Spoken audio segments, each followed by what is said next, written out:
है। और अब खबर बात करेंगे श्री कृष्ण जन्मभूमि मामले की, जिसमें सुप्रीम कोर्ट ने दखल देने से इनकार कर दिया है।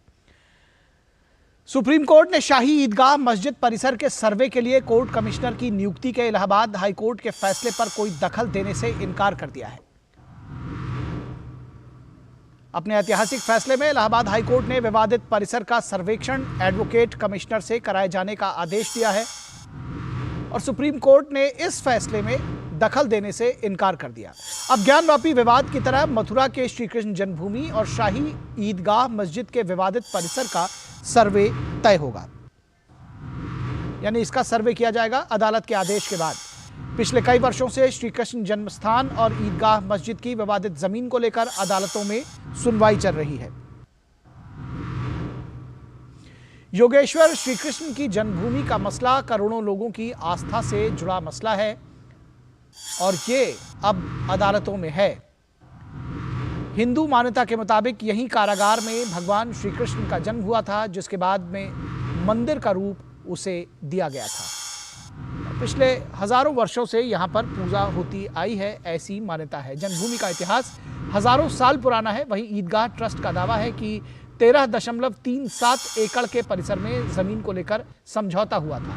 हिंदू पक्ष इसे अवैध कब्जा मानता है, लेकिन मुस्लिम पक्ष इसमें पूजा स्थल अधिनियम 1991 को लेकर सामने लाकर इसे विवादित होने से इनकार करते हैं। विवादित बाबरी मस्जिद टूटने के बाद नरसिंह राव की सरकार ने एक कानून बनाया था जिसे प्लेस ऑफ वर्शिप एक्ट कहा गया था। 1991 के इस एक्ट के अनुसार 15 अगस्त 1947 से पहले की स्थिति को बदला नहीं जा सकता, लेकिन हिंदू पक्ष जन्मभूमि को वर्षों से लंबित मामला मानता है। राजनीतिक मजबूरी में कांग्रेस सरकार के इस फैसले का लगातार विरोध होता रहा है, लेकिन कोर्ट के फैसले के बाद सर्वे ने आपसी सुलह का भी रास्ता खोला है और शाही ईदगाह मामले में कल इलाहाबाद हाईकोर्ट ने जो आदेश पारित किया था, उस आदेश को आज वर्चुअली शाही ईदगाह मस्जिद ने और सुन्नी सेंट्रल वक्फ बोर्ड ने सुप्रीम कोर्ट में चुनौती दी थी। उन्होंने मांग की थी कि इलाहाबाद हाईकोर्ट की कार्रवाई पर रोक लगा दी जाए। वहीं सुप्रीम कोर्ट ने इससे इनकार कर दिया। आपको बता दें कि इससे एक दिन पहले ही मामले में इलाहाबाद हाईकोर्ट ने कोर्ट कमिश्नर से सर्वे कराए जाने का फैसला लिया था, जैसा कि अभी हमने आपको बताया। कल ऑनरेबल इलाहाबाद हाईकोर्ट ने आदेश पारित किया था एडवोकेट कमिश्नर का अपॉइंटमेंट का। उस आदेश को आज वर्चुअली शाही ईदगाह मस्जिद ने और सुन्नी सेंट्रल वक्फ बोर्ड ने सुप्रीम कोर्ट में चुनौती दी थी बिना कोई प्रॉपर एसएलपी के, और उन्होंने सुप्रीम कोर्ट के सामने डिमांड की थी कि इस मैटर पे स्टे लगा दिया जाए, इलाहाबाद हाईकोर्ट की प्रोसीडिंग्स पे स्टे लगा दिया जाए, जिसको आज सुप्रीम कोर्ट ने सिरे से इनकार कर दिया। सुप्रीम कोर्ट ने कहा कि ये मैटर 9 जनवरी के लिए निर्धारित है, हम उसी दिन इसको सुनेंगे और इलाहाबाद हाईकोर्ट अगर कोई आदेश पारित करता है और आप उससे एग्रीव्ड है तो आप उसके खिलाफ जो आपकी अप्रोप्रिएट रेमेडीज है उस पर आ सकते हैं। पर स्पष्ट रूप से सुप्रीम कोर्ट ने कहा कि जो कल इलाहाबाद हाईकोर्ट ने आदेश पारित किया है वो हमारे सामने है भी नहीं, आपने उसको चैलेंज भी नहीं किया है, बिना ऑर्डर देखे हुए हम उसको कैसे स्टे कर सकते हैं, और इलाहाबाद हाईकोर्ट ने स्टे लगाने से मना कर दिया।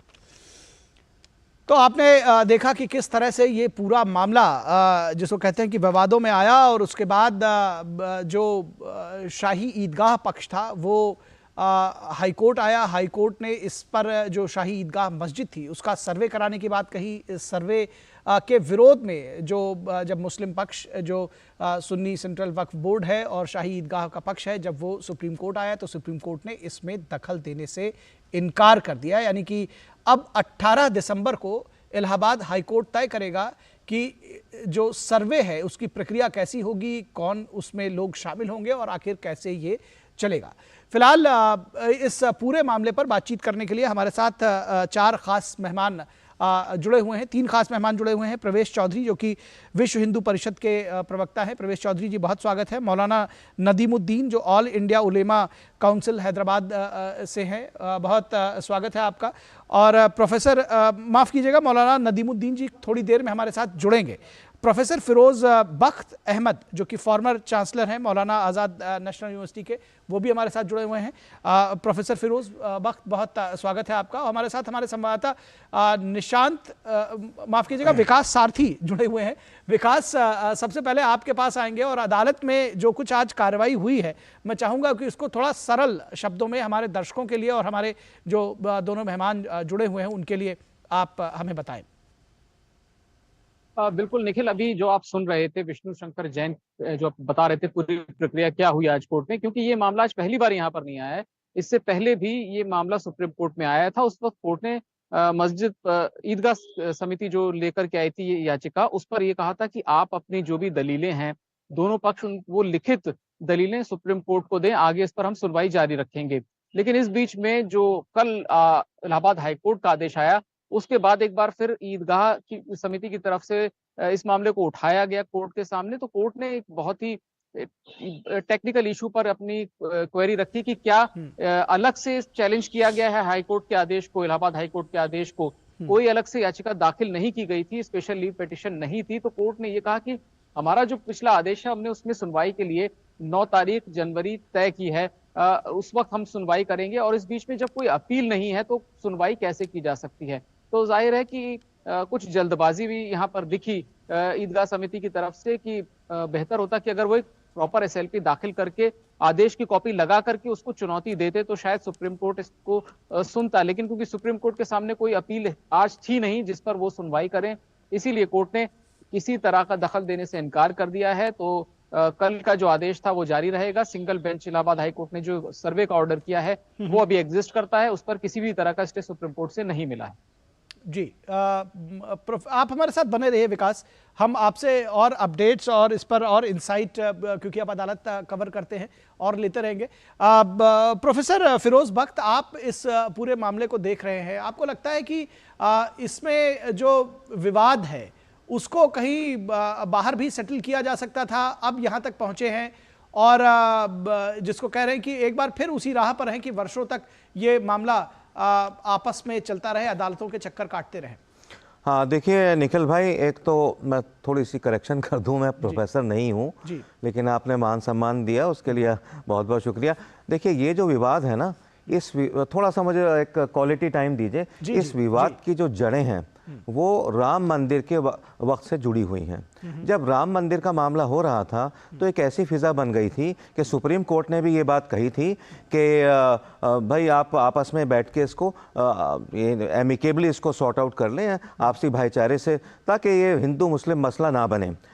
लेकिन सुप्रीम कोर्ट की बात नहीं सुनी गई और जब सुप्रीम कोर्ट का फैसला आया तो ये उसके खिलाफ रिव्यू पिटीशन में कुछ लोग चले गए। ठीक है, तो मेरे कहने का मकसद ये है कि अगर उसी वक्त ये जो राम मंदिर का मसला है, जो हमारी मुस्लिम कम्युनिटी है, ये हिंदू भाइयों को ऑफ़र कर देती कि देखिए तुम्हारे सबसे बड़े जो खुदा हैं मर्यादा पुरुषोत्तम राम, जो जिनको हम भी जो है प्रॉफिट मोहम्मद की तरह इज्जत करते हैं, वो भी एक खुदा के भेजे हुए जो है पैगंबर थे, तो ये उनको ऑफ़र कर देते, बाकी कहते हैं हम अल्लाह के ऊपर छोड़ देते हैं। तो ये फिज़ा वहीं पे क्लियर हो जाती और शायद ये जो ज्ञानवापी का मसला निकल रहा है, कृष्ण जन्म भूमि का मसला निकल रहा है, ये शायद नहीं होता, ये ऐसा नहीं हो पाया।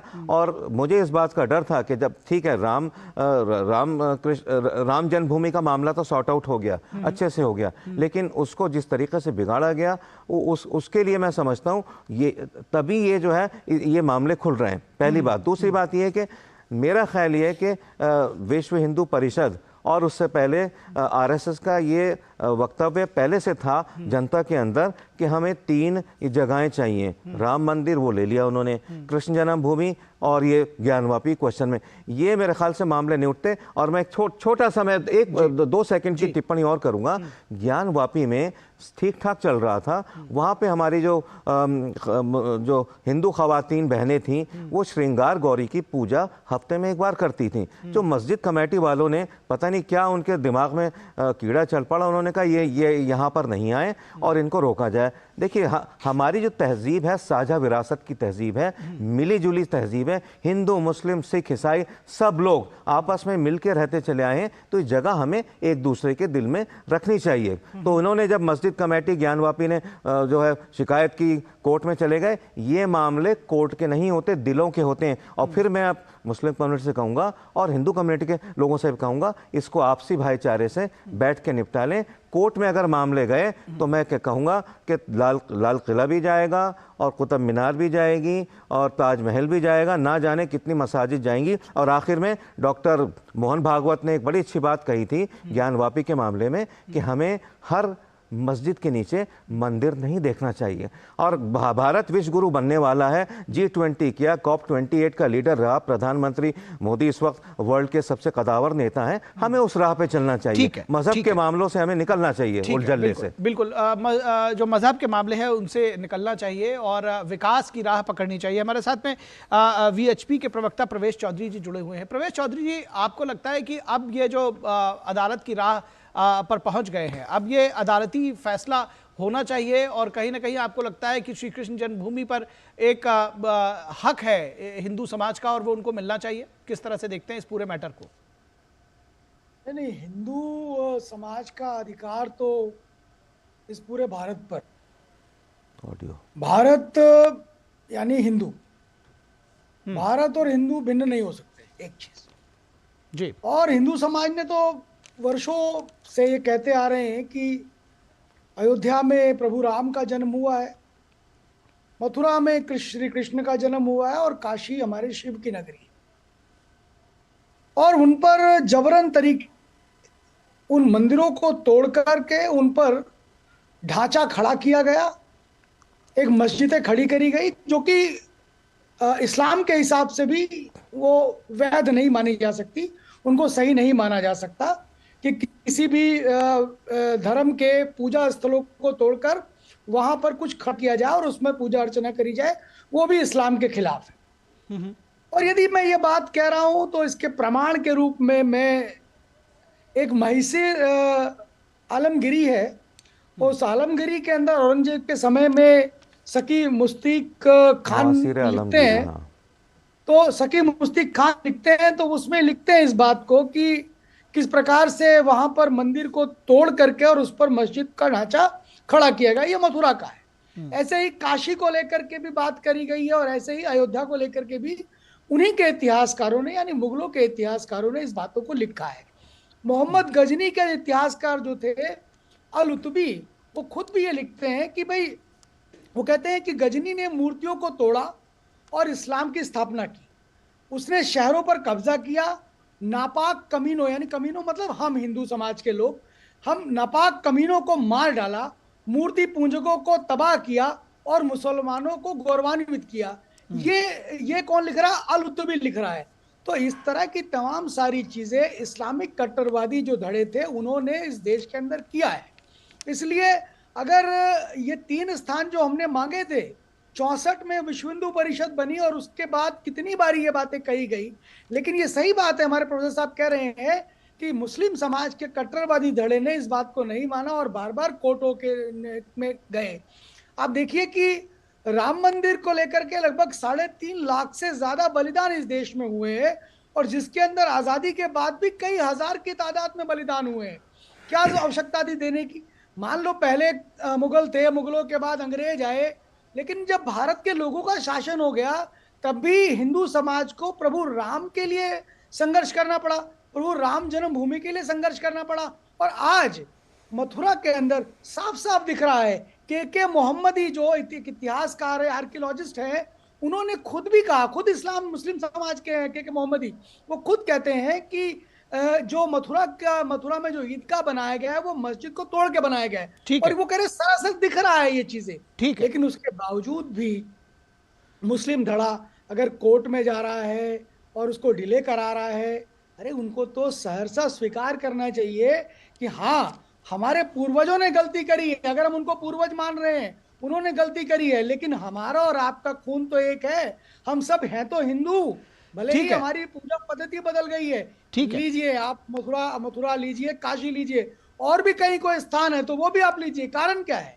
कारण ये है कि मस्जिद तो वो कहीं पर भी बना करके पूजा अर्चना कर सकते हैं, लेकिन हम कभी राम के जन्म के स्थान को नहीं बदल सकते, हम कृष्ण के जन्म के स्थान को नहीं बदल सकते। हम प्राचीन जो शंकराचार्यों के द्वारा पीठें बनाई गई हैं उन पीठों को नहीं बदल सकते हैं, लेकिन मस्जिद बदली जा सकती है। और दुनिया के इस्लामिक कंट्रीज के अंदर भी मस्जिदों के स्थान का परिवर्तन किया गया है।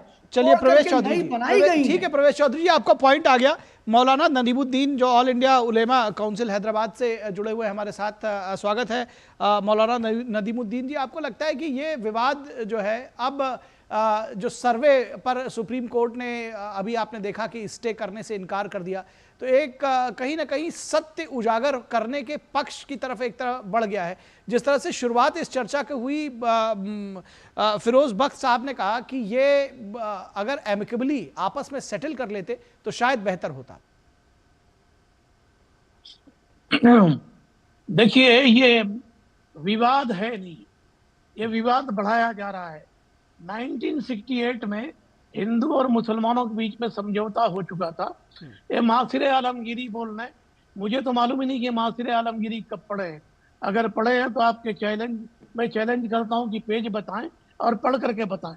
ये लोग झूठ के पर पीएचडी करके हैं, ये भ्रम फैला रहे हैं और देश को हिंदू और मुसलमानों के अंदर डिवीजन कर रहे हैं। क्या झूठ क्या फैलाया जा रहा है, ये भी बताते चलिएगा मौलाना। हाँ, मैं बता रहा हूँ, 68 में समझौता हो चुका है हिंदू और मुसलमानों के बीच में। 23 एकड़ में 10 एकड़ इनको, 13 एकड़ उनको। समझौता हो जाने के बाद आज क्या जरूरत पड़ी है? मैं कहता हूं कि तमाम झगड़े खत्म करने के लिए फिरोज बख्त साहब एक पढ़े लिखे आदमी है, मगर पता नहीं वो क्या बात कर रहे हैं।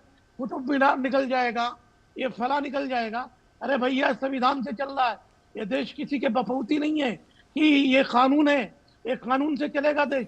कैसे कुतुब मीनार चला जाएगा, कैसे जो है ये लाल किला चला जाएगा? फिरोज बख्त साहब, बैठ करके आप संजीदगी से बात करिए, आप भड़काने की बात मत करिए। मैं कहता हूं मामला सुप्रीम कोर्ट के में सुप्रीम कोर्ट ने की वजह से मामला हाई कोर्ट को गया, अब सर्वे हो रहा है। 1968 के जिस समझौते की बात आप मौलाना साहब कर रहे हैं, उसका कहीं कोई रिकॉर्ड में है? कहीं अदालत ने समझौता कराया है? और अगर समझौता कराया, फिर अदालतें इसको एंटरटेन क्यों कर रही हैं? अच्छा ठीक है, कोई समझौता नहीं होता है, सारे समझौता तो ये होता है अगर बातचीत। फिर मैं कह रहा हूं, अभी फिरोज बख्त साहब बोल रहे हैं बात करने के लिए, तो फिर किससे समझौता किया जाए?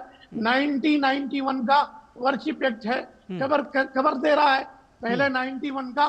फिरोज बख्त साहब इतने ही बड़े हमदर्द हैं मोहन भागवत जी के पास, तो जाके कहें कि 91 का वर्शिप एक्ट खत्म करें। ठीक है, 91 के वर्शिप एक्ट की 91 के वर्शिप एक्ट का जिसका आप हवाला दे रहे हैं, हमारे संवाददाता जुड़े हुए हैं हमारे साथ में। विकास, आपसे समझना चाहेंगे 1991 के वर्शिप एक्ट की, जिसकी लगातार कई बार आज मौलाना साहब भी दे रहे हैं और भी दूसरे लोग देते रहे हैं, क्या इसकी वस्तुस्थिति है? अदालत इस पर क्या कहती है?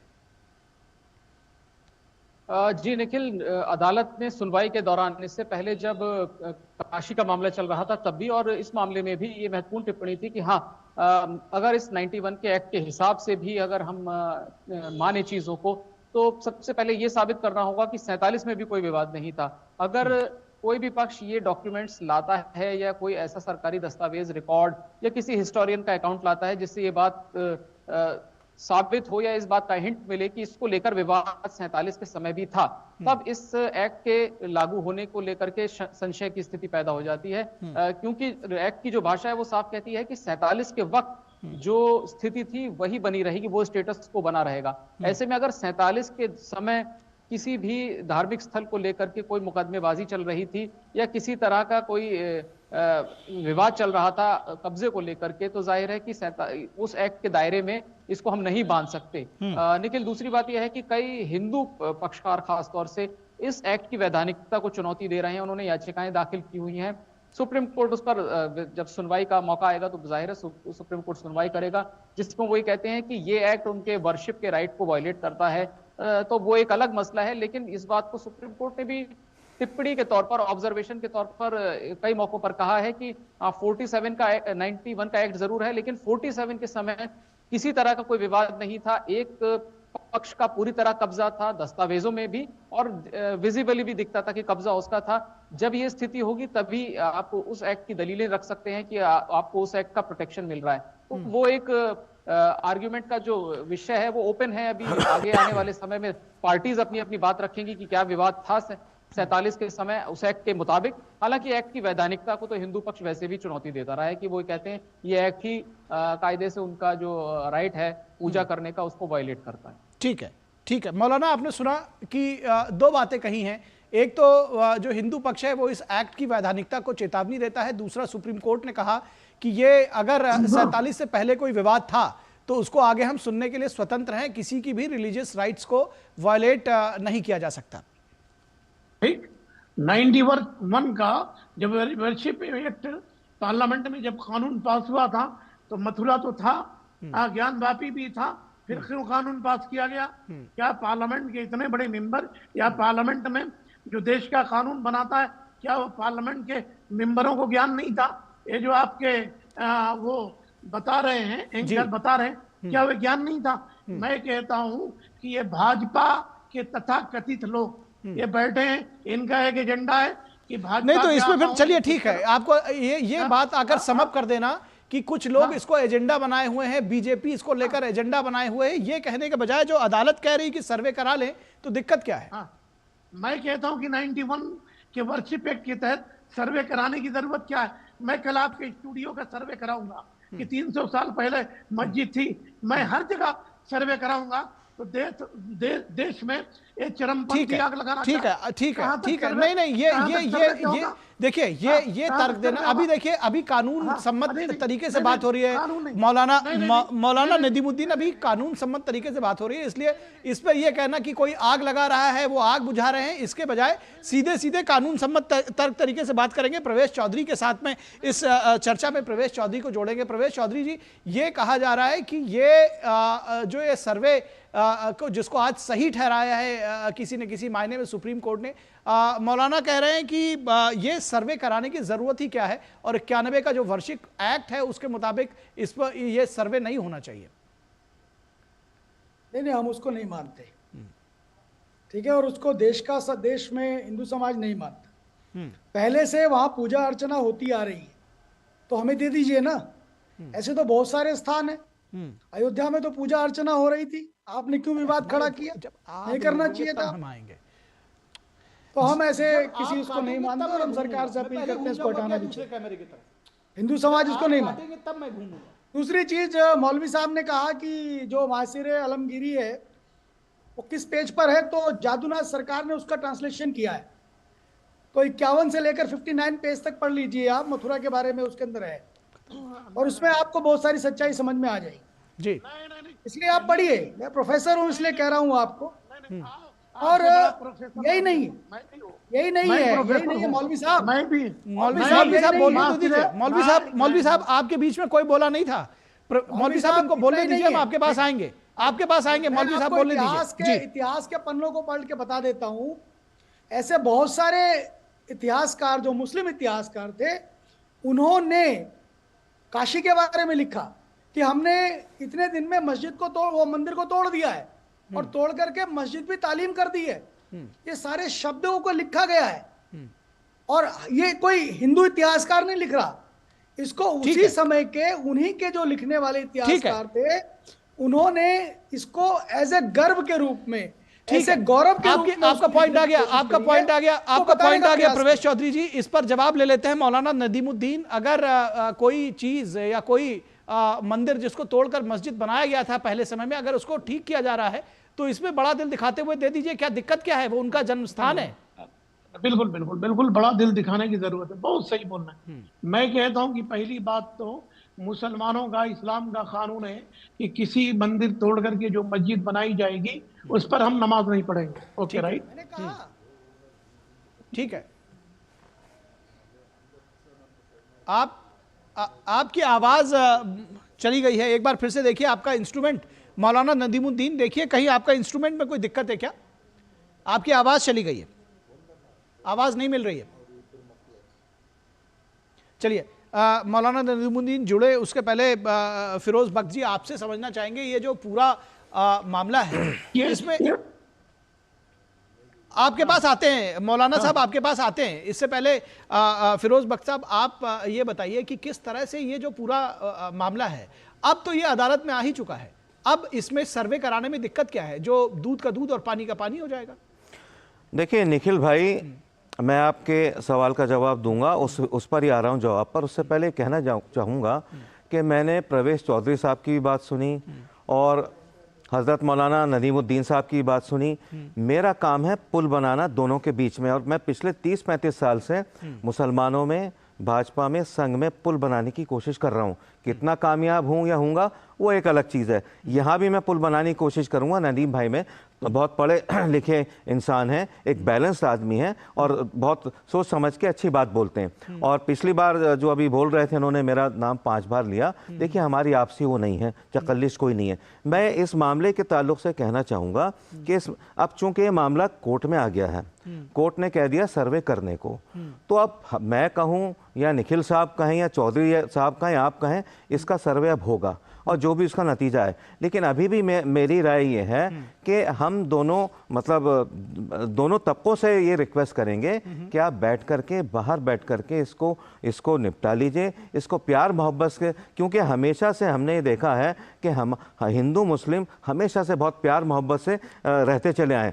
हाँ, जो पुराने ज़माने में जो मुस्लिम जो शासक रहे हैं, अगर उन्होंने कोई मूर्तियाँ तोड़ी हैं या कुछ गलत काम किए हैं, तो मैं समझता हूं हम उन गलत कामों के बिल्कुल साथ में नहीं हैं। चाहे उन्होंने मंदिर तोड़े हैं या कुछ भी किया है, चाहे वो बामियान की मूर्तियां तोड़ी हैं, वो इस्लाम की रॉ के खिलाफ है। क्योंकि इस्लाम, कुरान भी यही कहता है, अगर तुम दूसरे मज़ाहिब के जो नेता हैं या उनके जो भी पैगंबर हैं उनको बुरा कहोगे तो तुम्हें बुरा कहेंगे। तो हम अगर ये काम करते हैं या कुछ मुस्लिम शासकों ने ऐसे काम किए हैं, आज का मुसलमान उनके साथ नहीं है और उनसे इसका बदला नहीं लेना चाहिए। और नदीम साहब, एक बात मैं आपको और बता दूं, देखिए ऐसा है कि हिंदुस्तान में जो ये वैदिक संस्कृति है, ये तो 5000 साल से, हो सकता है मेरे मकान के नीचे एक मंदिर हो सकता है आपके मकान के नीचे एक मंदिर हो, ये खोदने से काम नहीं चलेगा। ये सर जोड़ के बैठिए। हिंदुस्तान इस वक्त दुनिया की सबसे बड़ी ताकत इंशाल्लाह बनने जा रहा है, तो हमें सरकार का साथ देना चाहिए। सरकार अगर कोई गलत बात करती है तो हमें और आपको और जो भी मीडिया के चैनल्स हैं मिलकर समझाना चाहिए कि ये गलत है, ये सही है। तो मैं समझता हूँ इस मामले को भी कोर्ट के बाहर निपटा लिया जाए, ठीक है? नहीं तो फिर कहूंगा हर चीज अगर कोर्ट में जाएगी तो आपके हाथ से जाती रहेगी, चाहे वो मंदिर हो, चाहे वो मस्जिद हो या कोई मॉन्यूमेंट हो। ठीक है, आपका पॉइंट आ गया। अब हमारे पास समय समाप्त हो चुका है। हमारे प्रोड्यूसर कह रहे हैं कि शो को वाइंड अप करिए, मगर मौलाना नदीमुद्दीन साहब बहुत जल्दी से 30 सेकंड में अपना पॉइंट रखिए, उसके बाद मैं दूसरे गेस्ट पे जाऊंगा। जी हाँ, मैं कहता हूं कि अगर पुराना खोदोगे, अतीत खोदोगे, तो 90,000 स्तूप अशोका ने बनाया था, कहाँ गया? बोध गया, कहाँ गया? बोध बिहार कैसे लुप्त हो गया? ये सब खोदना पड़ेगा इतिहास में। मुगलों से पहले भी इतिहास है। ठीक है, यानी आप कह रहे हैं कि लड़ने के मूड में हैं। मैं एक शेर बोलना चाहूंगा। मंदिर भी ले लो, नदीम साहब सुनिए, आपके लिए भी, प्रवेश जी आपके लिए भी, मंदिर भी ले लो, मस्जिद भी ले लो, इंसान के लहू से मगर अब ना खेलो। छोड़ दीजिए मंदिर मस्जिद करना, हिंदुस्तान की बात करिए। ठीक है, चलिए हिंदुस्तान की बात करिए। इसी नोट पर खत्म करेंगे, क्योंकि अब हमारे पास इस चर्चा के लिए आज वक्त बस इतना ही है। प्रवेश चौधरी साहब, बहुत शुक्रिया आपका। फिरोज बख्त साहब आपका भी, मौलाना नदीमुद्दीन आपका भी, और विकास सारथी आपका भी हमारे साथ जुड़ने के लिए बहुत शुक्रिया। और रुकेंगे यहां पर एक छोटे से ब्रेक के लिए। ब्रेक के बाद जब वापस लौटेंगे तो बात करेंगे कर्नाटक की सियासत की, कि आखिर किस तरह से वहां पर 5 गारंटी जो है उसको सरकार तो सही बता रही है, लेकिन विपक्ष उसको लेकर के बड़े सवाल खड़े कर रहा है। तुम्हें पता है, इन्वेस्टर्स के लिए एक इन्वेस्टर प्रोटेक्शन फंड होता है, IPF। लेकिन अगर तुम्हारा ट्रेड एक्सचेंज पर एग्जीक्यूट नहीं हुआ